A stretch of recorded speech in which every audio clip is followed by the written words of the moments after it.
This is the home of Stephen Russell, Bama Bass. Our goal to create a full recreational pond. This is a really soft soil. It's actually not good for us. If you remember the project I did for Shaq, he had a clay lined pond and it did not hold water at all. Hey, good morning everybody at the Pond Professor here. I am coming to you from beautiful South Alabama. If you are familiar with this pond over on this backside of me, this is the home of Stephen Russell. He is Bama Bass, and this is his amazing 5-acre bass pond that he built. Started construction out a couple of years ago now. We worked with Stephen and Liz doing a pond for their beautiful bass at their home. They purchased this property, installed that massive lake over there, and now it's time for a recreational pond. Rocks are just arriving. First day of construction for us, and already things are in motion. Heavy equipment arrived on time. Rocks actually showed up early, which is awesome. Let's rock today. That's good. And this is the area that we have to work with. So what I want to do real quick is I'm just going to show you some of the rocks that we have. If you are familiar with this type of stone, you've seen me work with this stuff before, you will know it is not from Alabama or the South at all. This is called Aqua Blue Boulder. It comes from central Wisconsin. Incredible stone. We've been working with it for many years. Really heavy, dense stone, beautiful characteristics. Stephen requested this stone for his original pond we built with him, and then he requested it for this pond as well. So it is coming well over 1,000 miles. We have 3 more truckloads that are on the way. Okay, so what's the plan? Our goal is going to be to create a beautiful recreational pond right here next to the existing bass pond. The reason we want to do that is this recreational pond is going to be fully filtered. So this is going to allow a clear water ecosystem that is fully rocked. We're going to have a rubber membrane going inside of here, cover everything with rock and gravel. We're going to have a large wetland filtration system situated somewhere up in this area here, and then all that waterfall is going to come down back through this section. So this is going to be more for interaction, so clear water, clean water. It's going to be good for underwater videos. It's going to be good for his family for swimming and recreational purposes. And then they have this massive pond over here designed specifically more for fishing. This is something that a labor of love for Stephen, and he's done an incredible job with this. It's just fun walking around looking at everything with him here on site. You can kind of see kind of his thought process, all the different little pieces that he put together to create this amazing water feature. A beautiful ecosystem. I can't wait to see all the different types of wildlife that are using this amazing property.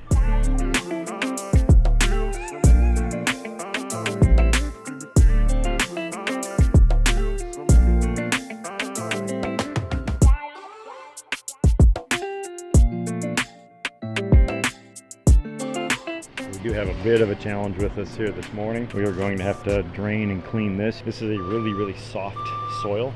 So the soil here on top is a clay material that they trucked in to actually create this lake. The native soil here is actually too sandy, so it does not hold water. So he brought in many truckloads of clay and compacted everything. So some of that residual clay is kind of coming up through this area. It's actually not good for us. I would prefer to actually have that sandy soil because I'm looking for more drainage under my liner. So remember, there's two big differences here. One of these is a clay bottom pond. This is designed to allow water to permeate through it and or around it. You're also getting surface runoff going through. It's a completely different type of construction. If you remember the project I did for Shaq earlier this year, he had a clay lined pond and it did not hold water at all. Like, it would drain very quickly just because the soils were not right, the compaction layers were not right. The water would fluctuate too much. Stephen actually has this one pretty dialed in. It does not fluctuate that much other than from evaporation purposes. Over on this side, we're going in with a rubber membrane. So the rubber membrane is only, that thick.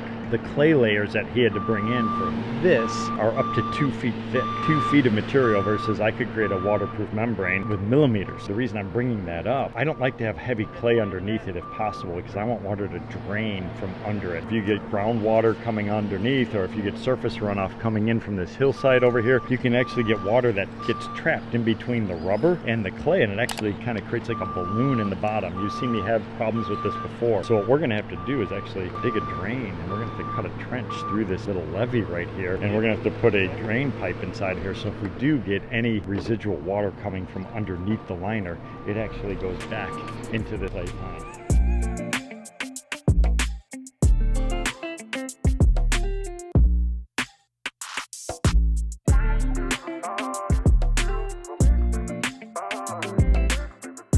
So we have a lot of things happening at once here. This is some of the original clay that they brought in. It is really, really mushy and wet, so we have to pull that out. We cannot work on top of that. He just dug a borrow pit over here. We needed some decent dry soil. We're gonna take all of this really soft material, bury it. It'll dewater itself naturally. We'll cap it off with soil.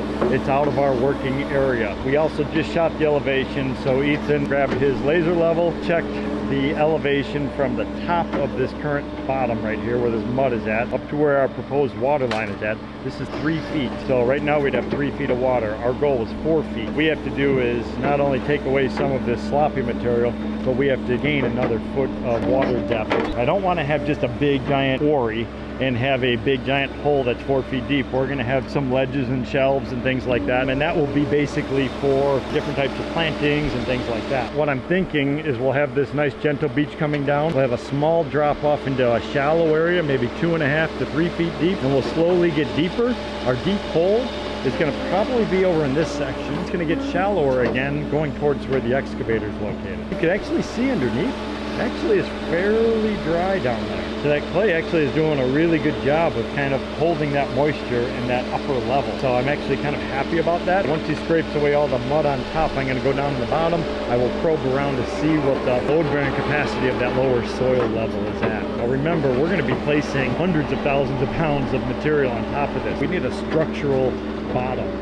So I want to make sure that we meet that criteria. Now, the other thing I want to stress, though, the difference between building in a natural pond and a liner pond is I'm going to go over the top of this with our heavy-duty geotextile, the rubber membrane, and another layer of the heavy-duty geotextile. It's going to spread out the pressure points, and it's going to give us a lot more structural stability. This is all designed into our system. These are things a lot of people take for granted, but it was actually years of R&D and development that we have worked with over the many decades of pond construction, where we've learned all these different techniques, and now what we're doing is we're putting them to the test on a daily basis.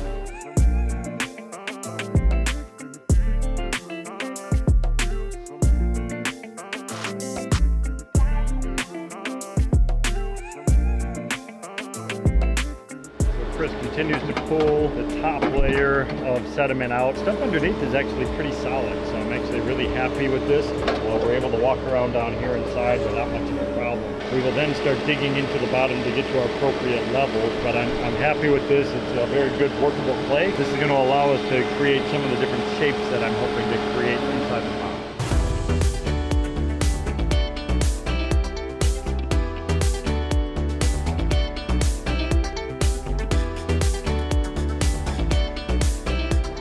Should be able to get all of the sediment down inside of this hole. If you're able to smell this, you would see the reason why we want to get it out of here, but it is pretty nasty stuff. That's disgusting.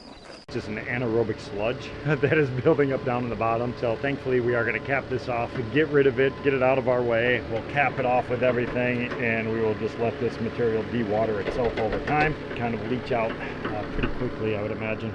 The mud and slop has been removed. We're reusing some of the clay that we had here to build up some of these edges. This is approximately 2.5 feet deep, and then it drops down to a little over 4 feet there in the middle section where Ethan's working. We have to build up that area right on the side where Ethan's working. That is a big giant peninsula coming out, and then our pumps are going to be located right in this section. From a functional standpoint, I'm always trying to use the most direct route whenever possible for my plumbing run. So we're going to go right from the back of this, only about 50 feet up that slope. Then it will terminate into our wetland filter. So it's going to be very efficient from a water movement standpoint. And then what will happen, the water will go up through all the different layers of riverstone, our settling chamber, etc. for that wetland filter, which I'll talk about later. The water then is going to fall out of a waterfall, and it's going to face towards a future home that'll be located kind of on the other side of where the skid steer is located.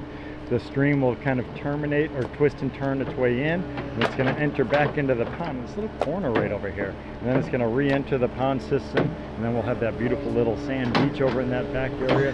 So we're having a lot of those little details. What I love talking about with all this stuff is kind of progression of how everything is coming together. So it's one thing to start out with a brand new excavation, but we had an existing hole. It's a little bit more complicated, cut and fill. So we're taking soil out from some sections, redistributing it in others to create the various ledges. We are carving. We're thinking more from an artistic standpoint as well as functional. We're putting in strategic areas, viewing areas, create visual interest, to create little planting sections and things like that. So we're always thinking all these different areas, basically, what we have to take into consideration from aquatic plants, logs, jumping areas for the kids to hop off of the dock into the deeper section of water, access points with our beach area, etc. I actually prefer digging from bare ground. I would rather start digging a pond just in turf than actually rebuilding something like this. But he had this here. We're working with him to make this all come together. And again, it's just going to take a little bit longer time, but not that difficult.